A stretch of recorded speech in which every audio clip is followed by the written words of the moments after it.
Ես մեր ընտանիքի ապրուստն է, ոնց են ասեմ,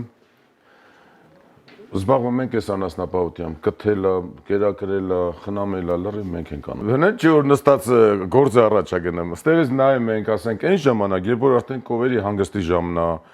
երբ որ կովեր կա ծնելու, ստեղից մոտիկա հարմար է, նայում ենք, գնում ծնացնեմ։ Իսկ մնացած ժամանակ անդադ ֆերման են գնում։ Մի հատ հորթ ա ծնվել նոր։ Մի հատ չի ծնվել է։ Մի հատ կով ա ծնե, երկու հատ հորթ ա բերե։ Երկուսն են նորմալ են, առողջ վիճակում են։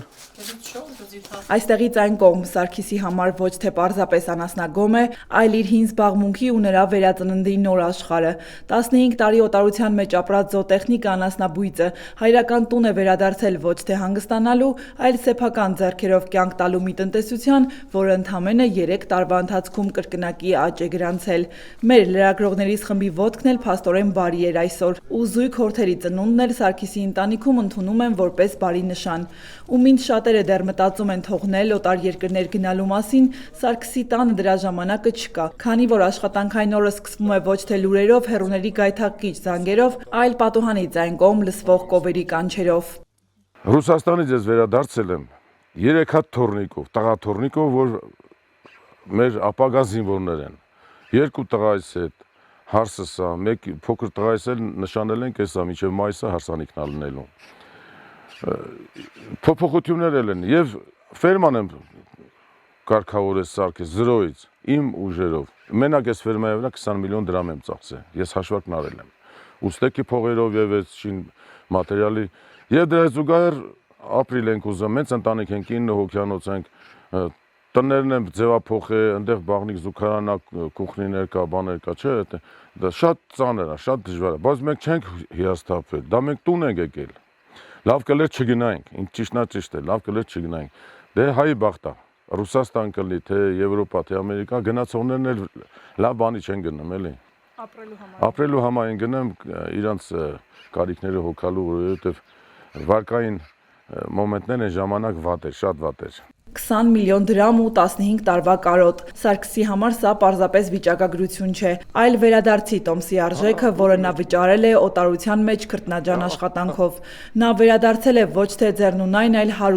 հարուստ առաջին հերթին 3 թոռներով։ Տունը խելքի բերելուն զուգահեռ Սարգիսը խելքի է բերում նաև գյուղական կյանքի բանաձևը։ Նա չի թաքցնում ճանապարհը ծանր է, բայց հիասթափության տեղ չկա, երբ սեփական հողիդ վրա ես։ Դեռ ավելին սպասում են սարերը կանաչեն, որ ընտանիքով վեժվուշը կապեն, գյուղի հեռագնա սարերը բարձրանան։ Այս տրակտորը նախանցյալ տարի են գնել, այն լաֆետը անցյալ տարի են գնել, այս կաթատարը մի քանի ամիս առաջ են գնել։ Նկատի ունենալը, որ գյուղում դե ջուր չկա, հիմնականում այսօր ծառայում է ջուր տեղափոխելու կանասունների համար, ամառվա ընթացքում կարող է մենք մեր կաթի տեղափոխումը օգտագործենք։ Բայց այս ամբողջ շարժիչների հզորության թիկունքը մի մեծ ու դառը փորձի արդյունք է։ Դե ինչ պատմի, տարիներ շարունակ նա նույն եռանդով շենացրել է ուրիշի հողը, 0-ից դատարկ տեղից ֆերմա է ստեղծել հարյուրավոր գլուխ անասուններով։ Ընտանիքով աշխատել ենք ուրիշի մոտ, կոպեկներով, անշնորհակալ գործ, գիշեր-ցերեկ աշխատում ենք։ Այդ մեր պարտք ու պահանջից պրծանք, սկսեցինք հորթեր առնել, մի հատ 2 հատով, տենց սարքեցինք ֆերմա։ Ֆերման էլ 15 տարի ելել ենք Ռուսաստանի Դաշնությունում, տարբեր օկրուգներում։ Մեզ չթողեցին է զարգացնենք։ Բայց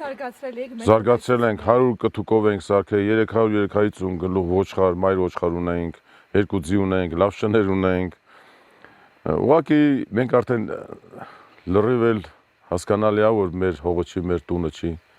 Օտարության մեջ թողած հարյուրավոր գլուխ անասունները հիմա միայն հիշողություն են։ Սարգիսը ռուսական ռուբլին դրամ դարձրեց, իսկ տարիների փորձը հայրենի գյուղում տուն ու տեղ։ Բայց որքան էլ հողը քաղցր է, մասնագետի աչքը սովոր է թվերին ու արդյունքին։ Տարբերությունը զգալի էր հենց առաջին օրվանից։ Այնտեղի արոտն ու տեսակը ուրիշ էին, այստեղինը ուրիշ։ Վերադարձի բերկրանքին զուգահեռ Սարգիսի սիրտը սկսեց ցավել տեղական կովերի կատնատվության համար։ Եկել ենք ստեղ ու մեր տունն գոհ ենք այսօրվա պայմաններից, որ գյուղաց հնարավորություն տրվում է, էլի որ եւ անասուն պահել եւ հողագործությամբ զբաղվել։ Աստեղի վատը գիտեք որն է, դե որ լավն ասում ենք վատն է պետք է ասենք, որ ընդեղի կովերս ամենակիչը կթվում են 30 լիտր կաթ օրեկան, մի կովը, կովերի կաթնատվությունը այդքան է։ Բայց օրեկան ստեղ այդ կովերն առանք Ոնց որ թե սիրտես բան չէր անում էլի, այդ ջիգարակալացնում չէր։ Բայց մասնագիտական ցավը զրուցակցից մոտ ոչ թե հուսահատություն է ծնում, այլ գործելու նոր թափ։ Նա գիտի, որակյալ տնտեսությունն արդյունք է ոչ թե սառը հաշվարկի, այլ արդար գործարքի ու կենդանու հանդեպ հարգանքի։ Գյուղացիական համառությամբ ու բազարից վեր կանգնած վեհանձնությամբ նա սկսեց հավաքել իր նոր նախիրը, ընդունելով հողի թե բարիքը, թե դաժան հարվածները։ Ես մի ասես բնավորություն ունեմ, որ գնում ենք կովն առնելու, հիմնականում առել ենք Ստեփանավանի շրջանի կովը, Կուրթան գյուղից ենք առել հոպարծուց, տղեկ ստեյ գնամ։ Որ գնում ենք կով առնելու, այդ տվյալ այդ մարդը, ասում էր 10 հատ կով ունեմ աղբեր ջան, հատը 410,000 դրամ է։ Դե մի տղես ասում էր պապ, դեն 10,000-ն է սկիզբի համար է։ Ես հանում եմ 4 միլիոն 100,000 տալի, բազար չեն կարել։ Ասում տղա ջան, եթե կովը դուրուտ եկել է, պետք է խերդ տենաս, էլ բազար մազար չի կարելի։ Ես մի անգամն ես դու առնելու, մնացած տարիներում անդադ ծախելու ես։ Ու մենք փարկաստ, ու ես գոհ եմ, տվյալ այդ տերերից էլ, նախկին կովատերերից էլ եմ գոհ, մեր այդ իրանց տված կովերի արդյունքից էլ եմ գոհ, 60 կթի կով ունեմ։ Անցյալ տարի ունեցել եմ 73 հատ, 3 հատին ամպրոպը խփեց, կայծակը խփեց, բնական աղետ էր, 2 հատին անտառի մեջին ընկան։ Ոնց որ 6 հատ էլ հորթասատկե, ոնց որ անցյալ տարվա իմ եկամուտներս կորավ, ես 0-ով եմ առայժմ էլի, ես արդյունքի տեսակետից եմ ասում, բայց էլի չենք հիաստապել, դա որովհետև դաշտավարությունները, անասնապահություններն իրա կորուստների չափը կա էլի, օգուտներն էլ կա, կորուստներն էլ կա։ Գյուղացու համար բնության քմահաճույքը երբեմն անողոք է լինում, բայց Սարգսի տեսակի մարդիկ գիտեն, հողը վերցնելուց առաջ փորձում է մարդու կամքը։ Կորուստներն ընդունելով որպես բիզնեսի պարտադիր օրենք չի դանդաղեցնում ընթացքը, հակառակը շատացնում ու շենացնում է։ Իսկ այս ամեն ինչի հիմքում մի բան կա, որը կարևոր է, առանցքային է։ Պետք է սիրես քո մասնագիտությունդ։ Նեն չէ որ ասենք թե ժամին նայենք, ասենք երբ եկավ ժամը 8-ը որ թողանք շփորտանք այդ ավիլը, ասենք թե վերլապատկենք գնանք տուն, թե հենց արդյունքի չենք հասնի։ Մենք էլ լավ որ ասենք տուն գնացել ենք մի կտոր հաց ենք կերել, էլի եկել ենք ֆերմա ենք մեր աշխատանքներ արել, արդյունքը հիմնականում առաջերտին պետք է ցանկություն ունենաք, ռիսկ ունենաք եւ աշխատասիրություն։ Տվյալ այդ բնագավառում։ Օրինակ բերեն ընդեղից մի հատ Սամալյոտ դնեն, ասեն պետք է թռչես, հավեսս գա որ նստեմ, չէ, բայց ես դրա մասնագետը չեմ։ Ես անպայման խախտումներ կանեմ։ Իսկ իմ մասնագիտության միջին ես ոնց ասած, շատ փորձեր ունենք, էլի։ Ամեն դժբախտությունները եկել է մեր գլխով անցակացել է։ Հեշտ չի, հատկապես անասնապահությունը, այնտեղ արդյունքը դու մենակ կտենաս 5 տարուց հետո։ Քու մեր էս կովերը առնով են։ Առել ենք մարդկանցից, մի հատով չենք առել։ Մարկային հատա ունեցել լրիվ առել ենք, 10 հատա ծախել լրիվ առել ենք ու սարքել ենք ֆերմա։ Սարգսի ֆերմայում աշխատանքային ժամը չի ավարտվում երեկոյան 8-ին։ Այստեղ գործին կպած են ընտանիքով, տղաներն էլ հորպես ամուր են, հորպես մասնագետ։ Մի խոսքով անում են ամեն ինչ հարստանալու ու հայրենի հողին ամուր կառչելու համար։ Սակայն 15 տարվա օտարության փորձն ու տեղական դժվարությունները Սարգսին հուշում են։ Միայն էնտուզիազմով հեռու չես գնա։ Նա այն հազվագյուտ ֆերմերներից է, ով ոչ թե պարզապես սպասում է պետական աջակցության, այլ առաջարկում է իր փորձն ու գիտելիքը որպես երկարաժամկետ ներդրում։ Ու հենց այդ վստահությամբ էլ Սարգիսը իր մասնագիտական ուղերձն է հղում ոլորտի պատասխանատուներին։ Ես կխնդրեմ մեր կառավարությանը, մեր էկոնոմիկայի նախարարությանը, հանձինս մեր հարգարժան Պապոյանին, որ նկատի ունենալ ինչպես մասնագետ մարդուն ափսոս է էլի, որ ծերից գծենք, այս մթերքը պետք է մեր Հայաստանից ունենք, էլի մենք հրամցնամ թողանուշելի առնողներն էլ ուտողներն էլ։ Պարսակիտ կովերից, եթե հնարավորություն կա, ինձ տան ես զարգացնեմ։ Իմ ընտանիքս, տղաներս էլ ինձանից առավել մասնագետ արդեն դարձած։ Հայվանասնաբուժեն լավ եւ զոոտեխնիկան եւ լավ խնամողու կթող։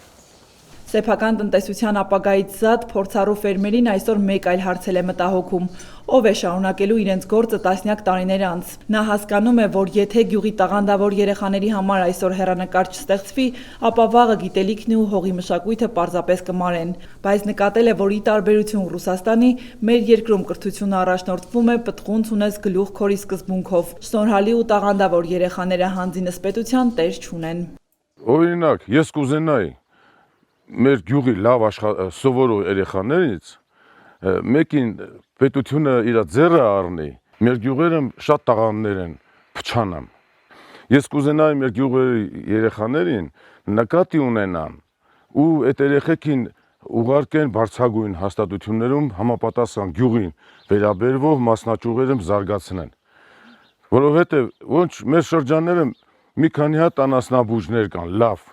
Իմ տարիքից բարձր, բայց արդեն մենք մեծացել ենք, այդ երիտասարդները պետք է փոխային են, որովհետև սա հենց մասնագիտությունն է, որ ոչ մեկը չի կարա, կովը լեզու չունի, ասես ինչ տեղս է ցավում։ Պետք է մասնագետը կարդա, նայի իրան այդ անասունի հիվանդությունը զգա, պայմաններ դնեն, որ այդ երիտասարդը չասի, արա ստեղ լավն է, էլի ուրեմն գնեմ գյուղում ինչ կա որ շահագրգռեն։ Ես ուզում եմ ասեմ, որ Բրազիլիան, որ այդ լավ ֆուտբոլիստներին գտնում են, տանում են լավ թիմեր եմ խաղացնում։ Գնում են ասում այդ քուչա ման գալիս։ Երեխեքը որ խաղում են, չեն դեղ, նրանցից արդեն մասնագետը ջոգում է, որ նա ֆուտբոլիստ կդառնա, նա աստղ կդառնա։ Հ1 էլ օգտվելով առիթից, որ իր ձայնն այսօր կարող է տեղ հասնել, կառաջարկի նաև ոլորտի պատասխանատուներին դուրս գալ կաբինետներից ու այցելել գյուղեր, որպիսի իրապես ծանոթանան թե խնդիրների, թե բարեփոխումների կամ գուցե խելամիտ առաջարկների հետ։ Թե չէ անհասկանալի է, թե գյուղատնտեսությանը վերաբերող որոշումները ինչպես են ընդունվում, ինչ սկզբունքով, որոշում կայացնելուց ուսումնասիրվում է տվյալ խնդիրը, թե չէ։ Համենայն դեպս կասկածում է, թե որոշումներից առաջ խնդիրը մանրամասն քննարկության նյութ է դառնում ոլորտի ներկայացուցիչների հետ։ Ես կխնդրեմ էկոնոմիկայի նախարարությանը, թող ձեր տեղակալներ շատ կունենաք, հանձնարարական տվեք, թող շրջագայեն ես գյուղերը, թող մտնեն մեր ֆերմաները, թող պակասպարատից հարցուփորձել են։ Մենք դրա կարիքը ունենք։ Մեզ ոնց ասած, մեր լորվա ձևով ասած, մենք փքահանվելու տեղ ենք ման գալիս։ Եվ լավ բանի հիմար, եւ վատ բանի հիմար, թող մեզ հետ գան հանդիպեն։ Մենք ոնց որ թե մեկուսացված ենք մեզ զգամ։ Մեզ դուխ տան, ոնց ասեմ։